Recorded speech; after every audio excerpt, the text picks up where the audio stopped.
मेरे लिए भी ये बड़ा हर्ष का विषय है कि आज महिला आयोग के जन सुनवाई कार्यक्रम के इस मंच पे मैं आदरणीय विजया राहटकर जी, जो कि चेयरपर्सन है हमारी राष्ट्रीय महिला आयोग की, जो सच में एक बहुत ही सुंदर व्यक्तित्व है, जिनके मन में हमेशा देश की महिलाओं के प्रति बड़ा मर्म रहता है और आपने अपना पूरा जीवन महिलाओं के समस्याओं को सुलझाने में, उनके उत्थान के लिए, उनकी बढ़ोतरी के लिए लगाया। और आपकी एकमात्र बिटिया, मैंने आपके जीवन को बहुत नजदीक से देखा है कि जब आप समाज सेवा में जुटी रही तो आपने उस अपनी एक बिटिया को भी अपने से दूर करके समाज के जो काम किए, मैं सच में आपकी उपस्थिति को, आपकी शख्सियत को यहाँ इस मंच से बहुत बहुत प्रणाम करती हूँ। एक बार जोरदार तालियों से राष्ट्रीय महिला आयोग की आदरणीय सदस्यगण ममता कुमारी जी, अर्चना मजूमदार जी और डेलोना जी, और हमारे यहाँ पर उपस्थित हमारे स्पेशल कमिश्नर पुलिस सागर पीठ हुड्डा जी, और उपस्थित मेरी सभी महिला आयोग के पदाधिकारीगण, आदरणीय दिल्ली पुलिस के सभी अधिकारीगण और साथियों, बंधुओं। राष्ट्रीय महिला आयोग या राज्य महिला आयोग ये एक ऐसे प्लेटफॉर्म है कि जो हमारे देश में महिलाएं दुखी हैं, पीड़ित हैं, किसी भी प्रकार की समस्या से ग्रसित है, वो हमारे पास आती हैं, अपनी गुहार लगाती हैं, अपनी समस्या बताती हैं और हमें उन्हें समाधान देना होता है। और जब मैं देखती हूँ कि इतने केसेस पेंडिंग हो जाते हैं तो उनकी तकलीफ का अंदाजा हम लोग नहीं लगा सकते। मैं भी जब अपने ऑफिस में सुबह जन सुनवाई करती हूँ तो रोजाना दसियों बहनें ऐसी आती हैं कि जो अलग अलग तरह की समस्याओं से परेशान है। कोई घर परिवार में डोमेस्टिक वायलेंस के कारण से, कोई पति के छोड़ जाने, पति के गायब हो जाने या अन्य किसी तकलीफ के कारण से। कई बार ऐसी माँ भी आती है जिसे बच्चों ने घर से बाहर निकाल दिया और वो दुखी है कि अब मैं कहाँ जाऊं, अब मैं क्या करूं। ऐसी माएँ भी समाज में उपस्थित हैं। और आज तो सुबह मेरे पास में 2 बच्चियों के पेरेंट्स आए कि जी मेरी बेटी को गली के कुछ लड़के तंग कर रहे हैं और शिकायत करने के बावजूद भी तकलीफ कम नहीं हुई। और मैं बताऊं कि इन सारी तकलीफों में जहां जितनी उस व्यक्ति की दिक्कत है, उस व्यक्ति ने जिसको उसे तंग किया है, चाहे वो पति है, चाहे ससुराल है, चाहे अड़ोसी पड़ोसी कोई अन्य व्यक्ति, जितना कसूर उसका है, यदि हम उसे टाइम बाउंड न्याय नहीं दे सकते तो उतना ही कसूर हम सबका भी है। ये बात निश्चित मानिए। ये हमारी जिम्मेवारी है कि हमारा देश जो महिलाओं का इतना सम्मान करता है, पूजनीय स्थानों पे रखता है, और वो दुखी हारी हमारे पास पहुंचे और हम किसी भी कारण से उसे अगर न्याय नहीं दे पाते तो ये हमारी कमी है। हमारे पास जितने केसेस आए, मेरा तो पर्सनली ये मानना है कि हो सकता है कई बार कानून के दायरे में हम उसे उतनी मदद ना दे पाएं, परंतु उस महिला की जगह यदि हम एक क्षण भर भी इस बात का एहसास कर ले कि ये मेरी अपनी बहन भी हो सकती थी, मेरी अपनी बेटी भी हो सकती थी, मेरी माँ जैसी ये है, ऐसा सोच के यदि हम समस्या का समाधान करने लगेंगे तो शायद हम ज्यादा बेहतर न्याय भी कर सकेंगे और हमारी समाधान की स्पीड भी बढ़ सकेगी। कई बार हम रूटीन में चीजों को इस प्रोसेस के प्लेटफॉर्म पे छोड़ देते हैं कि ठीक है, रूटीन में जैसा होगा उसी तरीके से उसे समाधान मिल जाएगा। क्या करें हम? इसमें तो इस कानून की कमी है, इसमें तो ये व्यवस्थाओं की दिक्कत है, या इसकी सुनवाई में इतना समय तो लगेगा ही लगेगा। और कई बार तो मैं देखती हूँ दीदी कि पति पत्नी का अगर झगड़ा होता है तो हम उसे सीरियस ही नहीं लेते, बहुत ही कैजुअली समाज इस दृष्टि से देखता है कि क्या हुआ, यदि पति के द्वारा डोमेस्टिक वायलेंस की गई तो कोई विशेष बातचीत आज भी समाज में से माना नहीं जाता, जब तक कि वो महिला बिल्कुल परेशान होकर, बिल्कुल जिसे कहे कि चीख चीख के ये ना कहे कि मैं तकलीफ में हूं, तब तक उसकी सुनवाई होती नहीं। समाज भी सुनना नहीं चाहता, प्रशासन भी सुनना नहीं चाहता। परंतु ऐसा कब तक चलेगा? देश आजादी के 100 साल पूरे करने की दिशा में आगे बढ़ रहा है। न जाने कितने समाज सुधारकों ने कहां कहां संघर्ष करते हुए समाज की उन कुरीतियों को खत्म किया, पर जो आज के समाज की कुरीतियां हैं, जो आज डिस्टर्बेंस है, उसे तो हम सबको मिलकर पूरा करना है।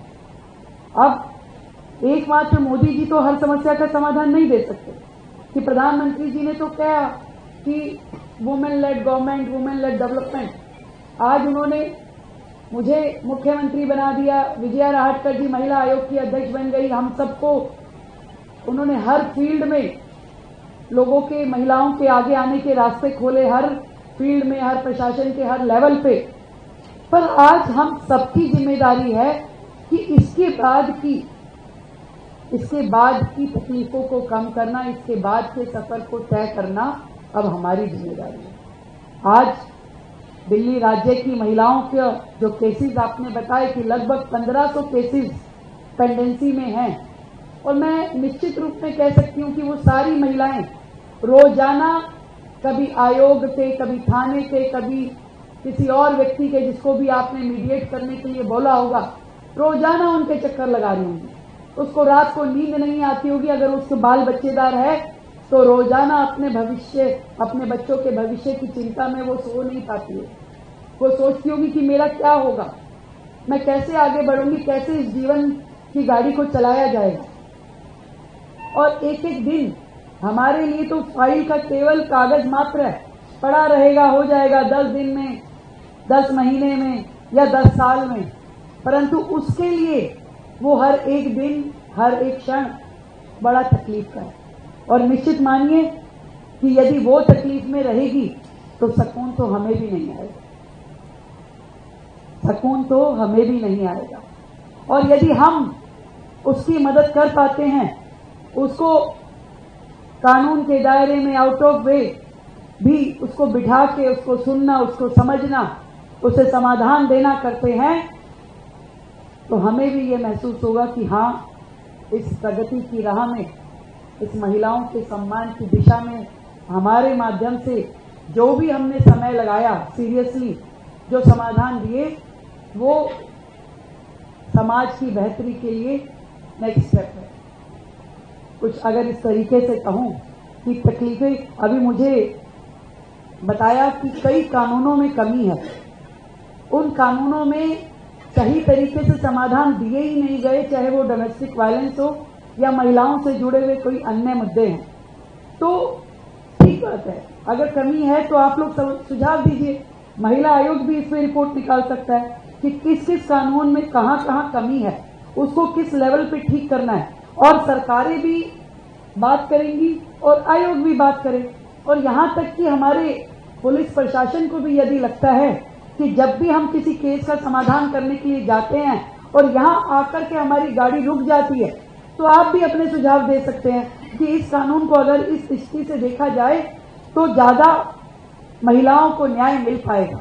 एक रिसर्च जरूर हमें इस लेवल पे पहुंच के फ्लोट करनी चाहिए, जिसके माध्यम से देखिए केंद्र सरकार ने 1200 ऐसे कानून बदले जो कि आज की वर्तमान की स्थिति में किसी काम के थे ही नहीं। यदि वो 1200 कानून बदले जा सकते हैं तो महिलाओं को न्याय देने वाले और भी कानूनों में परिवर्तन हम कर सकते हैं, बशर्ते कि सही प्लेटफॉर्म पे, सही स्टडी के साथ में, सही दिशा में सुझाव मिले। और इस सुझावों के साथ हो सकता है कि ये वर्तमान में जो परिस्थितियां हैं, इसको हम बेहतर कर सकें। कल हमने दिल्ली सरकार के माध्यम से मेडलीपीआर का अपलोड किया, उस सिस्टम को हमने दिल्ली सरकार के माध्यम से चालू किया, जिसमें फोरेंसिक रिपोर्ट जो होती हैं, चाहे एमएलसी की है चाहे पोस्टमार्टम की है, उनको एक्सपीडाइट करने के लिए, उनको डिजिटल रिपोर्ट की प्रस्तुति के लिए हमने प्लेटफॉर्म शुरू किया है, ताकि हजारों फोरेंसिक रिपोर्ट जो पेंडिंग पड़ी हैं, जिसके कारण से आपकी कानूनी कार्रवाई डिले हो रही है, उसको जो 3 नए कानून आए जिसमें ये प्रोविजन क्रिएट किए गए, पूरे देश में अब मेडलीपीआर को लागू किया जा रहा है और दिल्ली में कल से ये व्यवस्था चालू हो गई है। मैं विश्वास करती हूँ कि इसके माध्यम से, इस डिजिटल प्लेटफॉर्म के माध्यम से, एक तो क्वालिटी ऑफ वर्क बढ़ेगा, आपकी बहुत विश्वसनीय रिपोर्ट आ पाएंगी, अकाउंटेबिलिटी भी फिक्स होगी और सिस्टम में पारदर्शिता भी होगी, और जो स्पीड है, सबसे बड़ी बात, जो स्पीड है डिजिटल रिपोर्ट के माध्यम से वो भी बढ़ पाएगी। तो आज ऐसे अनेकों केस जो महिलाओं के कारण के केसेस भी हैं, चाहे वो दहेज के कारण से मारे गई बहनें हो या अन्य जो उसकी केसेस हैं, उसको भी जल्द त्वरित समाधान मिल पाएगा। मैं समझती हूँ कि इस माध्यम से हम सबको मदद मिलेगी। दिल्ली सरकार ने भी ऐसे प्लेटफॉर्म वन स्टॉप सेंटर जैसे शुरू किए हैं। दिल्ली में अभी 11 स्थान पे ऐसे वन स्टॉप सेंटर हैं, जिसमें कोई भी मुसीबत में महिला है तो वो वहां जाकर के मदद ले सकती है। उसमें कानूनी मदद भी है, उसको रहने की व्यवस्था भी मिलेगी, उसको भोजन पानी की व्यवस्था भी मिलेगी। जो भी मदद उस विपरीत परिस्थिति में उसे चाहिए, वो सारी मदद सरकार की ओर से वन स्टॉप सेंटर पे मिलेगी। और इस बार के बजट में हमने उसका बजट जो है कई गुना ज्यादा किया है, ताकि बेहतर सेंटर दिल्ली में बहनों को उपलब्ध कराए जाए। दिल्ली में पूरे 50,000 और सीसीटीवी कैमरा लगाने की योजना है, ताकि जितने भी डार्क स्पॉट्स दिल्ली में हैं, माननीय गृह मंत्री जी की स्वयं की भी ये बहुत बड़ी चिंता थी, उन्होंने स्वयं दिल्ली की सुरक्षा व्यवस्था को लेकर मीटिंग बुलाई और उसमें हर उस विषय का जिक्र किया कि जो दिल्ली के लोगों की सुरक्षा में लैप्स होते हैं, जहां जहां लीकेजेस है, उन सबको कैसे कर्व किया जाए। स्वयं बैठ करके उन्होंने दिल्ली की सुरक्षा स्थिति का जायजा लिया और मैं समझती हूं कि अब जो ये डबल इंजन की सरकार है, दिल्ली में बेहतर सुरक्षा व्यवस्थाएं मिले लोगों को, विशेष रूप से बहनों को। तो जितने डार्क स्पॉट्स दिल्ली में हैं, केवल लाइट के माध्यम से नहीं कि लाइट नहीं है तो डार्क स्पॉट है, कनेक्टिविटी के माध्यम से, पीसीआर की कनेक्टिविटी, आपकी मोबाइल कनेक्शन की कनेक्टिविटी, वो सब डार्क स्पॉट में हमने काउंट किए कि आपका कोई क्षेत्र दिल्ली में ऐसा है जहां मोबाइल का नेटवर्क नहीं है, या पीसीआर की अप्रोच नहीं है, या लाइट इत्यादि नहीं है, कैमरा की कवरेज नहीं है, उन सभी को हमने डार्क स्पॉट माना है। और दिल्ली में ये सारे पॉइंट लिखित में इसकी पूरी सूची बनाई गई है प्रशासन के द्वारा, दिल्ली पुलिस प्रशासन के द्वारा वो सूची हमें दी गई है और दिल्ली सरकार उन सारे के सारे पॉइंट्स पे अपनी कार्रवाई कर रही है कि जो जो भी वहां पे लैप्सेस हैं उनको हम पूरा करें और दिल्ली में कोई भी डार्क स्पॉट ना रहे। इसके अलावा महिलाएं, जो कामकाजी महिलाएं हैं, कार्यस्थल पे उनकी सुरक्षा की जिम्मेदारी, या जब वो नौकरी करने जाए तो उनके बच्चों के लालन पालन ठीक से हो, विशेष रूप से गरीब बहनें जो हैं उनके लिए दिल्ली सरकार ने 500 पालना यानी कि क्रच, जहां वो अपने बच्चे को 2-4 घंटे छोड़ के जा सके और अपना जीवन का रोजगार कमा सके। तो ये सारी योजनाएं जो बहनों की सुरक्षा के लिए है और उनको फाइनेंशियल असिस्टेंस देने के लिए भी जो सरकार ने 2,500 रुपये महीना देने की बात की, जो गरीब महिलाएं हैं उसमें भी सरकार की पूरी कार्रवाई चल रही है। और बुजुर्ग महिलाएं, जैसे मैंने बताया कि कई बार बच्चे ही घर से निकाल देते हैं माँ को, पिता को, और वो बेचारी ये सोचती कि आज मैं क्या करूं, मेरी जीवन भर की कमाई तो मैंने बालक को दे दी, अपने बेटे को दे दी, बहू को दे दी, मैं अब कहाँ जाऊं। ऐसे सब लोगों के लिए भी विशेष रूप से हेल्थ के लिए 10 लाख रुपए तक का इलाज 70 साल के ऊपर के दिल्ली के सभी बुजुर्गों के लिए सरकार ने व्यवस्था की है। आयुष्मान वय वंदना योजना के माध्यम से दिल्ली में अब रजिस्ट्रेशन शुरू हो गए हैं। कोई भी बुजुर्ग हो, अमीर हो या गरीब हो, अब सरकार उनके 10 लाख रुपए तक के इलाज की पूरी व्यवस्था अपने कंधों पे ले चुकी है। कोई भी बुजुर्ग जाकर के किसी भी प्राइवेट अस्पताल में जो कि सरकार के पैनल पे एनरोल है उन सब में इलाज करा सकते हैं, वो भी कैशलेस। ये सारी की सारी व्यवस्थाएं जो सरकार खड़ी कर रही है, निश्चित रूप में बुजुर्गों के लिए, महिलाओं के लिए, बच्चों के लिए बेहतरी हो सके। देश की राजधानी दिल्ली में विशेष रूप से इस पूरी न्याय प्रक्रिया को एक्सपीडाइट करने की जरूरत है। इसमें हमारे पुलिस का भी पूरा सहयोग, दिल्ली पुलिस का मिले, महिला आयोग उसमें पूरी तरीके से जुट करके काम करे और दिल्ली सरकार की ओर से भी जो महिला आयोग अभी स्थगित है, इसको भी हम दोबारा से कार्रवाई इसकी शुरू करते हैं। एक बार फिर से दिल्ली की बहनों के लिए तुरंत इस महिला आयोग के माध्यम से काम होना शुरू हो। फिर भी मैं दिल्ली की सभी बहनों को ये विश्वास दिलाना चाहती हूं कि अब सरकार बदल चुकी है। अब सरकार वो है जो आपकी अपनी सरकार है, आपकी सरकार नहीं, आपकी अपनी सरकार है। अब ऐसा जो पहले होता था कि मुख्यमंत्री कार्यालय में ही महिला सांसद के साथ दुर्व्यवहार हो, महिला आयोग की अध्यक्ष को ही अपने घर में बुला करके उसके साथ बुरा व्यवहार किया जाए, मार पिटाई की जाए, अब वो सरकारें नहीं रही। आज की ये सरकार आपकी चिंता करने वाली सरकार है, आपके सुख दुख में खड़ी है। और विशेष रूप से मुख्यमंत्री के नाते मैं जरूर कहूंगी कि मैं 24/7 दिल्ली की बहनों के सुख दुख की साझी हूं, आपकी तकलीफों के सुनने के लिए तैयार हूं और उनको न्याय मिले, उस न्याय को गति मिले, ये अब सरकार की जिम्मेदारी है। मिल करके, चाहे वो केंद्र सरकार हो, महिला आयोग हो, दिल्ली सरकार हो या दिल्ली पुलिस हो, हम सब की यही चिंता है कि हम जल्द से जल्द अपनी बहनों को न्याय दें और उनके साथ उनकी सुरक्षा की व्यवस्थाएं और दिल्ली में बहुत ही खुशनुमा माहौल में अपना जीवन यापन कर सके, इसके लिए हम लोग मिलकर काम करें। अपनी बात को समाप्त करते हुए सबसे पहले तो बधाई दूंगी राष्ट्रीय महिला आयोग को, जिन्होंने 5 दिन का ये कैंप लगाया और दिल्ली के जितने भी पेंडिंग केसेस है उसको सुनवाई देने का निर्णय किया। और पुलिस प्रशासन महिला आयोग को पूरा सहयोग देगा, ऐसी मैं पूरी उम्मीद करती हूँ। जो बहनें वर्षों से परेशान थी, उनके सभी के केसेस तुरंत कार्रवाई में सॉल्व हो। इसमें दिल्ली सरकार की जहां जहां मदद की आवश्यकता होगी वो निश्चित रूप में सारी मदद, सारी की सारी असिस्टेंस महिला आयोग को एक्सटेंड करेगी। इतना ही कह सकती हूँ कि इतनी विपरीत परिस्थितियों में भी यदि हमारी इच्छा शक्ति मजबूत है, यदि हम करना चाहते हैं, तो इन विपरीत परिस्थितियों को भी अवसर बना करके उपयोग किया जा सकता है। इतना कह सकती हूँ कि गमों की आंच पे आंसू उबाल के देखो, गमों की आंच पे आंसू उबाल कर देखो, बनेंगे रंग किसी पे डाल कर देखो। क्योंकि ये जो दुखी हारी महिलाएं आती है, जिनके आंसू हम रोजाना देखते हैं, इसको समाधान देने के लिए कि तुम्हारे दिल में भी चुभन जरूर कम होगी, किसी के पांव से कांटा निकाल कर देखो। तो ये कांटा जो उसके दिल में चुभा है, उसके पांव में चुभा है, उसे हम सबको निकालने की आवश्यकता है। और ये जो टीम है, मजबूती के साथ में, संवेदनशीलता के साथ में इन बहनों को न्याय दिलाने के लिए काम करेगी, ऐसी मेरी उम्मीद है। आप सबको ढेरों साधुवाद, ढेरों शुभकामनाएं। बहुत बहुत